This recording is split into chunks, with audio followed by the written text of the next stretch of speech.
KSW. That's right. Our next guest is a true Seattle music legend. I thank him for the music he gave us in Soundgarden, the music he gave us in Audio Slave, the music he gave us when he was doing a solo project, and for making this part in that new song being stuck in my head all the time. Watch out! Watch out! Please welcome to the show, Chris Cornell. There you go. Yeah. Welcome, Chris. Welcome back. Welcome back home. Thank you. Yeah. So, Chris, I don't know if you got a chance to listen to us as we were talking about, of course, this new project of yours, this new venture of yours, and this is it's very interesting when a guy like yourself says, you know what, I'm going to make an artistic choice. That is going to be definitely a left turn in some of the people's eyes who would go, I know what Chris Cornell's all about, and Watch Out is definitely that. But at the same time, I love the song, man. Geez, what it is a great fusion of two worlds, at least, maybe even more to my mind.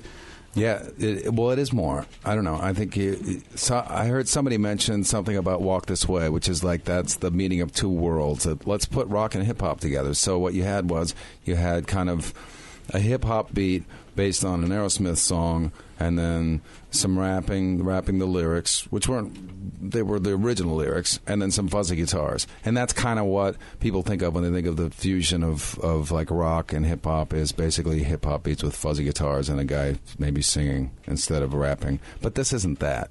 This was just really songwriting, and influences came from a lot of different directions. You never really knew where, if there's going to be a rock influence, if it's even going to come from me. It might come from Timbaland. It's hard to say. Well, isn't it that you were working on on your own project, and then you guys started collaborating? You just said, I'm going to scrap that for now and just focus on what I'm doing with Timbaland. Well, I was on tour. I was touring for Carry On, and I was going to do a couple of remixes, and that's kind of how it started, because somebody pointed me in his direction saying, no, this guy kind of gets rock music. You should have him do it. And he didn't want to do remixes. He wanted to do original material. And being a solo artist, being on the road and thinking, we could do a couple of these songs, but let's make a whole album. Why not? I'll get off the road, we'll make a whole album, then I got another album, and I'll go back out on the road. Damn, I'm going to be busy. You know what I love about this, Chris, is just, having seen some interviews and, of course, listening to this music, and you hear about, like, creative differences, why certain bands, certain guys go, you know what, it's just time for us to go our separate ways. Mm-hmm. It surely looks like, from just the body of work that you've been involved with, that you like to try new things. You don't like to just basically stay in the same box for too long. So I'm wondering if, in fact, that, that is just, like I said, it feels like an artist. You just find a lot of artists that go, I did that yesterday and maybe even a couple of years ago, and it was great, nice and all, but I just can't continue to do it. It's just not the way I roll, not the way I move. And I mean, is that a fair description of just, artistically where you're going or where you've been or where you are? Well, if you're talking about songwriting, yes. If you're talking about the actual music, no. Because I will go out on tour and do 3-hour sets where I'll play songs that I wrote in 1989 all the way up to songs that I wrote now. And we'll continue to do that forever.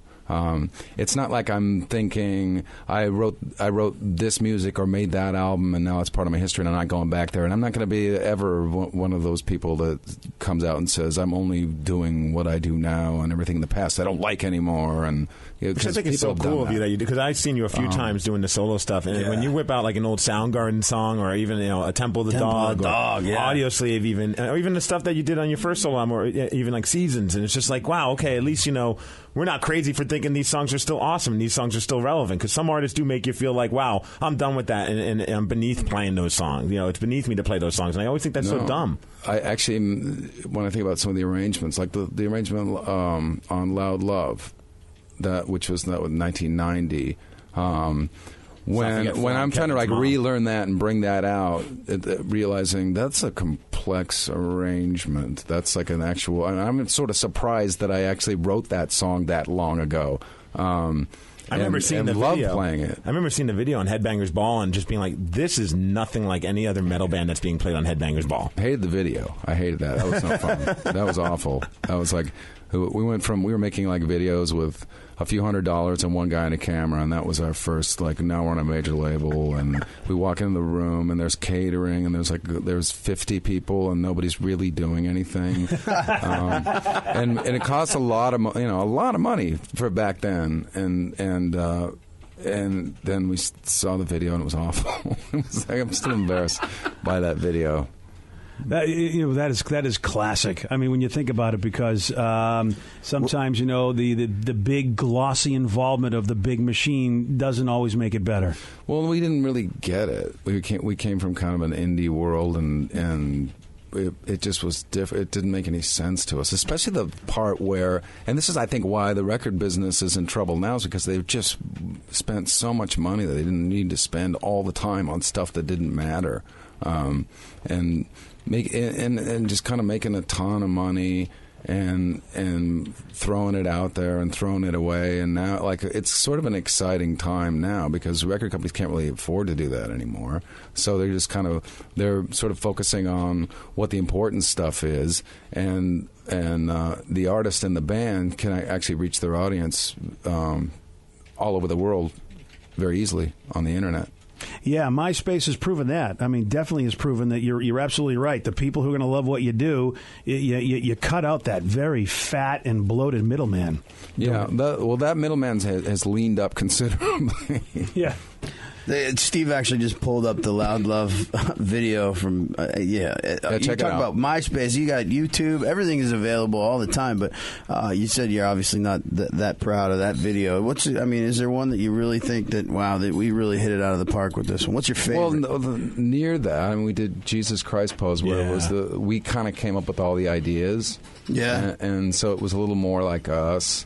It made more sense. It wasn't like this big budget thing that kind of goes wrong. Like, there's nothing going on in this video. It seems to me like it should cost that much money to film it. It's like some car crashes and yeah, and we sort of felt that way then. It was just kind of like, it's dark. But did you feel back then that maybe you guys couldn't speak up because you were that new band on a major label, and you just kind of be like, all right, well, I guess they spent this money, we got to, I guess, put it out? Well, the way videos work is it's kind of like it's a tiger by the tail. It happens fast. Especially when you're doing it with like a huge crew and it's a union. It's like, go in, get that shot, do this, do that, done. You're out of here, bye. And then you get an edit, and you look at it, and you're usually disappointed. Every time I hear a story like this, man, I always go back to Floyd's Have a Cigar. I always go back to that because it is just a gravy train that these big corporations ride, where the soul of whatever it is they're riding, you just never get to see once they put their fingers on. Like their additions never seem to do anything positive at all. It was always what they brought in the first place. Well, there's always someone in there that can do something amazing. And also, I guess it is the responsibility of the artist. Like, this is a situation where it's the first time we made a video with a budget like this, and the first time we made a video with a major label, and didn't really know what we were doing. And consequently, from that point on, we kind of did better with it, and we figured out how to do it. Whether it was our own ideas entirely, or we chose somebody that had an idea we knew was going to work. And I've done it a lot of different ways.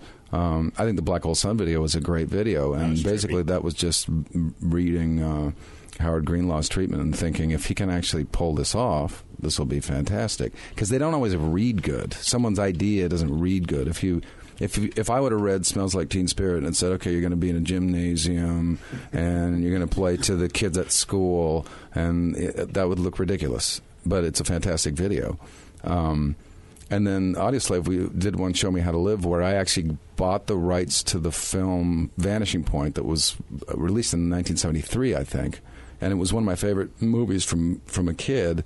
It's kind of like the Easy Rider, only it's a car. And it was a 71 Dodge Challenger, and I was into cars as a kid. So I bought the rights to the movie to use to make a video out of them. And then we shot us in the car as Audioslave and put us in the film. And it was really it was cheap to make the video, and it looks like a $2 million video because it looks like we made the movie, and it turned out great. That's awesome. The BJ Shea Morning Experience on 99.9 KISW.